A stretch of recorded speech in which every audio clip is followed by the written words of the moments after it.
Esta es la Vuelta al Mundo de France 24. Mi nombre es Ángela Gómez y aquí están las noticias de este fin de semana. Comenzamos. El ejército israelí recibió a través de la Cruz Roja los restos de otros 3 rehenes que mantenía Hamás en Gaza.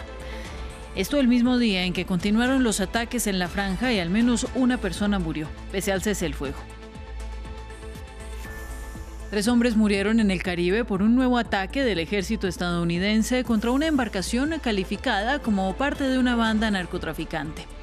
La administración Trump lidera el mayor despliegue militar en décadas en el Caribe, en medio de una campaña de Washington que asegura que busca erradicar grupos criminales en la región.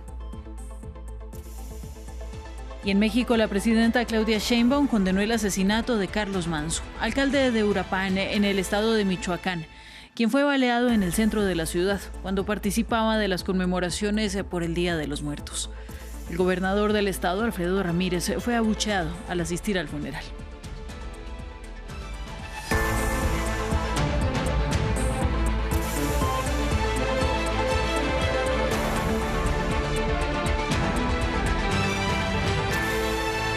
Estas son las noticias. En la franja de Gaza, el ejército israelí anunció que recibió de la Cruz Roja los restos que entregó Hamás y pertenecerían a otros 3 rehenes del grupo islamista que mantenía en el enclave palestino. Esto en medio de la desconfianza suscitada luego de que 3 cuerpos previamente entregados el viernes no pertenecieran a ningún secuestrado, según el análisis forense. Entre tanto, este domingo continuaron los ataques de Israel que dejaron al menos un muerto. Y el Ministerio de Sanidad gazatí señaló que ya son 236 los palestinos fallecidos en ataques desde la entrada en vigor del cese del fuego. Hablamos ahora de la guerra en Ucrania. Rusia lanzó una nueva ofensiva aérea durante la noche del sábado, que mató al menos a 6 personas en las regiones de Odessa y Dnipropetrovsk. Entre las víctimas se encuentran 2 menores de 11 y 14 años. De otro lado, el Servicio de Seguridad ucraniano indicó que una operación con drones de Kiev afectó infraestructura de la petrolera rusa Rosneft en el puerto de Tuapse, en el Mar Negro. Emanuel Shes, periodista, nos amplió la información. Aquí en Ucrania los ataques rusos siguen cada día. La pasada noche casi 80 drones y 2 misiles fueron lanzados y aunque la mayoría fue interceptada, varias regiones resultaron duramente afectadas, entre ellas Dnipro, Odessa, Gerson y Donetsk. En total, 15 personas murieron, entre ellas 2 niños. Se trata de víctimas civiles, mientras que las infraestructuras energéticas fueron también atacadas, y eso después de meses de bombardeos rusos que, según Kiev, buscaron aniquilar la producción energética del país. Y aunque las grandes ciudades como aquí en Kharkiv o Kiev sufrieron cortes de electricidad de algunas horas, las comunidades más aisladas padecieron más esta situación. Y el gobernador de la región vecina de aquí, de Donetsk, anunció un apagón total en la región, lo que significa que los miles de civiles que todavía vivían en el tercio de la región aún libre quedaron sin electricidad en ese momento. El ejército estadounidense atacó otra embarcación en el Caribe que fue calificada como transportadora de narcotráfico.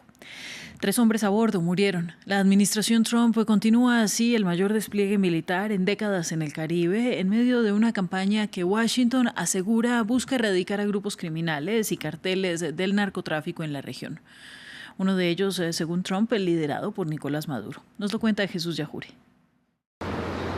Venezuela en el ojo de la tormenta por el despliegue militar de Estados Unidos, el mayor desde 1994, cuando Washington envió 2 portaaviones y más de 20.000 soldados a Haití tras el golpe militar a Jean-Bertrand Aristide. La administración Trump ofreció una recompensa de $50 millones por información que conduzca al arresto de Nicolás Maduro. También autorizó a la CIA para llevar a cabo operaciones encubiertas en Venezuela, pero el viernes Trump dijo que no planea un ataque contra Venezuela. Informes indican que está considerando ataques dentro de Venezuela, ¿es cierto?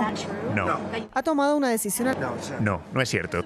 Mientras tanto, la militarización de la región es un hecho. Según la agencia Reuters, Estados Unidos prepara operaciones que podrían respaldar acciones en Venezuela. Además, moderniza la antigua base naval de Roosevelt Roads en Puerto Rico y construye instalaciones en San Juan y en Islas Vírgenes. Un despliegue militar que comenzó en agosto con el envío de aviones de combate F-35, 13 buques de guerra y 5 de apoyo, submarinos nucleares y miles de soldados. 3 buques destructores con misiles guiados también han sido enviados a la región. Al menos una docena de aviones espía ha sobrevolado sobre la costa de Venezuela. Lo que expertos afirman es un esfuerzo por recopilar inteligencia en la región. Más recientemente, Estados Unidos anunció el traslado del portaaviones Gerald Ford, el más grande del mundo, que zarpó desde el Mediterráneo armado con misiles cruceros Tomahawk, bombarderos B-1 y B-2 y fuerzas especiales. Funcionarios estadounidenses dijeron a The Wall Street Journal que en caso de ataques, Estados Unidos se centraría en objetivos militares usados en el tráfico de drogas,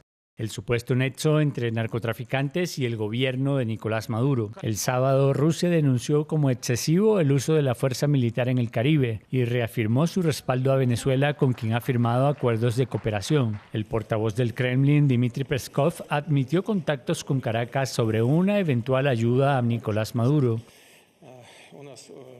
En México, la presidenta Claudia Sheinbaum condenó el asesinato del alcalde de Uruapan en el estado de Michoacán, Carlos Manzo. El funeral del político se llevó a cabo este domingo y al llegar a la velación, el gobernador de Michoacán, Alfredo Ramírez, fue abucheado por los presentes, que pidieron mayores acciones contra los carteles y demás grupos armados. Manzo fue baleado el sábado en el centro de la ciudad, cuando participaba de uno de los eventos por el Día de los Muertos. Al analizar los videos que se tienen del evento, así como las cámaras de videovigilancia del C5, se ubicó el alojamiento del perpetrador y sus movimientos en el lugar de los hechos. También se realizan entrevistas a testigos y se solicitaron los videos de tiendas de conveniencia y otros comercios con el fin de recabar más datos que contribuyan a la investigación. Continuamos. Donald Trump aviva el debate sobre la existencia de un genocidio contra los cristianos en Nigeria, tras las amenazas de la Casa Blanca de suspender la asistencia al país africano si no se detienen los ataques armados contra comunidades cristianas. Líderes comunitarios han pedido justicia por los fieles que han perdido la vida en el norte del país. Sin embargo, algunos expertos debaten la postura de Trump y argumentan que lo que sucede en Nigeria tiene razones más complejas. ¿Por qué? Nos lo cuenta este informe de Diego Bassani. ¿Son certeras las acusaciones de Trump acerca de los asesinatos sistemáticos de cristianos en Nigeria? Este sábado, el presidente de Estados Unidos fijó su mira en los ataques de grupos islamistas en el país africano en contra de comunidades cristianas y en el actuar del gobierno de Bola Tinubu para detenerlos.